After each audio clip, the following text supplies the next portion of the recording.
لونه د نبی کریم صلی الله علیه وسلم چې وی دا د عثمان رضی الله تعالی عنہ په نکاح کې راغلی چې بیا اغم وفات شولا نبی کریم صلی الله علیه وسلم فرمایل کزما بل لور وینو اغم عثمان ته په نکاح کوله رضی الله تعالی عنہ دا یو خصوصیت چې د نبی علیہ السلام دولونه د په نکاح کې راغلی وی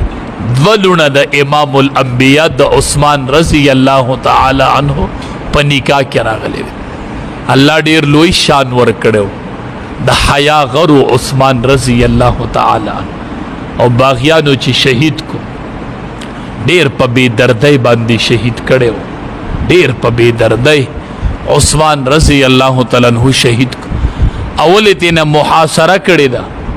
خوراک څخه کې په بند کړی دی او سورزه او داغی نه پس بیا شهید کی هواغه د شهادت جام سکیو د دنیا نزی هغه صحابي چې د امام الانبیاء ونونه په واده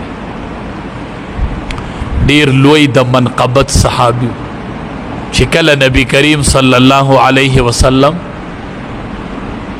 د صلح حدیبیه په موقع باندې د مذاکرات لولې غوې تکله تورشه مذاکرات وکړه د نبی علیہ السلام قاصد وې دې بده په ډېر خوشاله